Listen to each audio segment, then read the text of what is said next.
मथुरा के शाही ईदगाह में हनुमान चालीसा पढ़ने के ऐलान के बाद पूरे शहर में हाई अलर्ट कर दिया गया।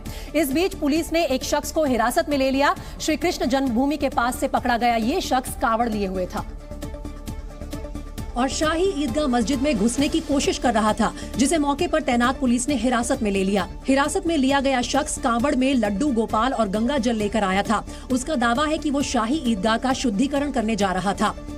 कहाँ जल चढ़ाना है? जन्मभूमि पे। ईदगाह पे भी जल चढ़ाना चाहते हो? हाँ, उसका शुद्धिकरण करना चाहते हैं हम। क्या हो गया ऐसा वहाँ पर? कहाँ से जल लाए हो? हम प्रयागराज, अयोध्या और पूरो। दरअसल हिंदू महासभा ने 6 दिसंबर को शाही ईदगाह में हनुमान चालीसा का पाठ करने का ऐलान किया था। साथ ही ईदगाह में लड्डू गोपाल का जलाभिषेक करने का भी दावा किया गया था। इस ऐलान के बाद ही आज एक शख्स कावड़ लेकर शाही ईदगाह के पास तक पहुंच गया। अब पुलिस इस शख्स से पूछताछ कर रही है। अब मथुरा में अलर्ट के बीच दिन भर पुलिस और हिंदूवादी संगठन के कार्यकर्ताओं के बीच आंख में चोली चलती रही। पुलिस ने शाही ईदगाह जाने की कोशिश कर रहे कई कार्यकर्ताओं को हिरासत में ले लिया ताकि शहर का अमन चैन बरकरार रहे। शाही ईदगाह के पास से पुलिस ने एक शख्स को उस वक्त हिरासत में लिया जब वो ईदगाह की तरफ बढ़ रहा था। ये शख्स हाथ में सुंदरकांड की किताब लिए था। जब इसे हिरासत में लिया गया तो वो पुलिस की गाड़ी में ही हनुमान चालीसा पढ़ने लगा। पुलिस ने श्री कृष्ण जन्मभूमि परिसर के गेट पर पहुंचे कुछ कार्यकर्ताओं को भी हिरासत में लिया। कहा जा रहा है कि ये लोग हनुमान चालीसा के पाठ की तैयारी कर रहे थे।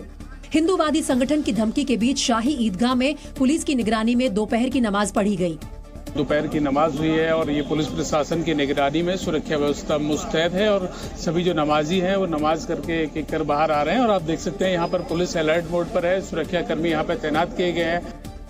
दरअसल अखिल भारत हिंदू महासभा के हनुमान चालीसा पाठ करने के ऐलान के बाद पूरे मथुरा शहर में सुरक्षा व्यवस्था और कड़ी कर दी गई थी और पूरे शहर में धारा 144 लगा दी गई और श्री कृष्ण जन्मभूमि परिसर के आसपास का इलाका छावनी में तब्दील कर दिया गया। चप्पे चप्पे पर सुरक्षा बलों की तैनाती की गई, जगह जगह बैरिकेडिंग की गई और हर आने जाने वाली गाड़ियों की तलाशी ली गई।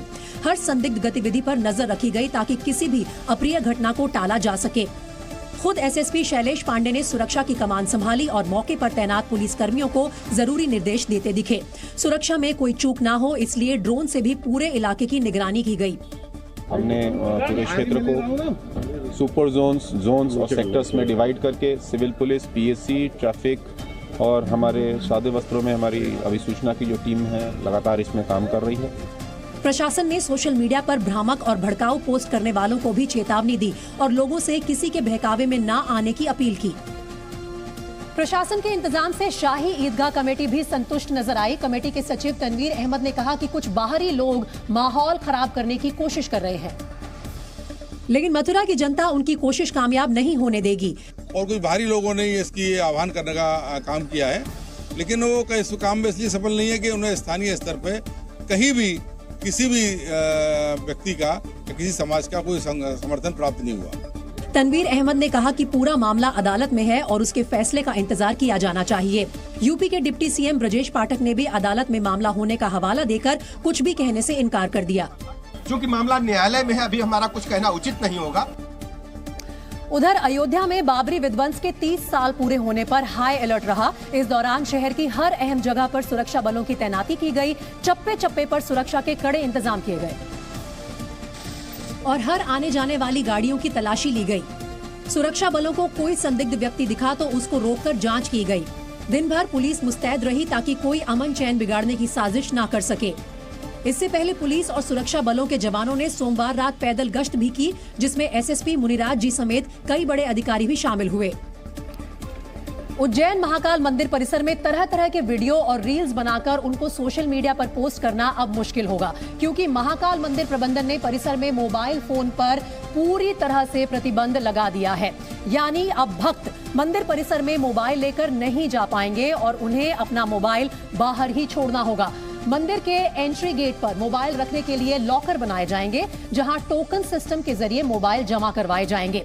प्रबंधन ने दरअसल ये फैसला मंदिर परिसर में तैनात 2 महिला पुलिस कर्मियों का वीडियो वायरल होने के बाद लिया।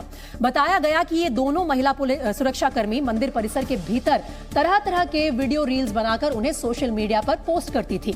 इस मामले में दोनों महिला सुरक्षा कर्मियों पर भी कार्रवाई हुई है और सुरक्षा एजेंसी ने उनको सस्पेंड कर दिया है। इतना ही नहीं, प्रबंधन ने मंदिर में तैनात सुरक्षा कर्मियों के मोबाइल फोन रखने पर भी रोक लगा दी है, यानी सुरक्षा कर्मी ड्यूटी के दौरान मोबाइल अपने साथ नहीं रख पाएंगे। इससे पहले भी महाकाल मंदिर परिसर में बनाए गए कई वीडियोस पर विवाद हो चुका है। अमेरिका का हवाई द्वीप अंगारों की लाल रोशनी से दहकता दिखाई दिया। बताया गया कि हवाई द्वीप के सबसे सक्रिय मौना लोआ ज्वालामुखी से पिछले कई दिनों से लगातार लावा निकल रहा है, जिसकी वजह से हवाई द्वीप के एक बड़े हिस्से पर खतरा मंडराने लगा है, क्योंकि मौना लोआ ज्वालामुखी से निकल रहा लावा तेजी से रिहायशी इलाकों की तरफ बढ़ रहा है। खतरे को देखते हुए हवाई के बिग आइलैंड पर अलर्ट जारी कर दिया गया है। ज्वालामुखी से निकल रहा लावा सड़क की तरफ बढ़ रहा है, जो बिग आइलैंड के 2 हिस्सों को जोड़ने वाले हाईवे को ब्लॉक कर सकता है। रात के अंधेरे में ये रोशनी और भी हैरान करने वाली दिखाई देती है, जिसे बड़ी तादाद में लोग कैमरे में रिकॉर्ड करने पहुंच रहे हैं। माना जा रहा है कि अगर मौना लोआ ज्वालामुखी का लावा यूं ही निकलता रहा तो इस हफ्ते तक सड़क पर पहुंच जाएगा। Continues to move, it's slowed down considerably. It's down to about 15 yards an hour, or around 50 feet per hour. So the lava flow is advancing sideways to the west and east about as fast as it's moving forward. हालांकि ज्वालामुखी से अब राख और धुआं नहीं निकल रहा है, लिहाजा एयर ट्रैफिक के लिए जारी रेड अलर्ट हटा दिया गया है।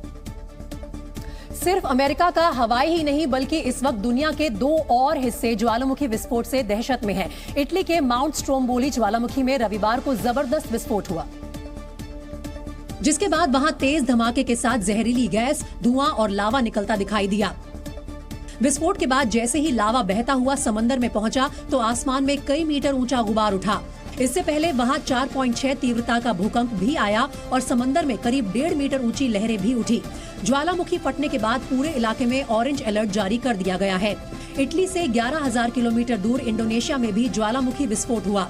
रविवार को जैसे ही माउंट समेरो में विस्फोट हुआ, जावा द्वीप के पूर्वी हिस्से में राख की चादर छा गई। ज्वालामुखी विस्फोट के बाद जावा द्वीप पर हजारों की तादाद में लोग घर छोड़ने को मजबूर हो गए हैं। गांव के गांव खाली करवा दिए गए।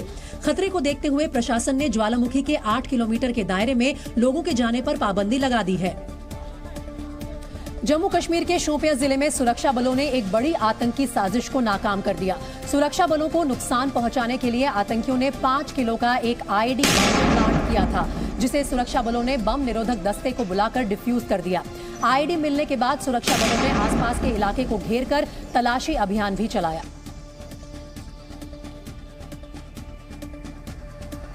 वहीं गाजियाबाद की एक हाउसिंग सोसाइटी में गार्ड से बदतमीजी का नया मामला सामने आया है।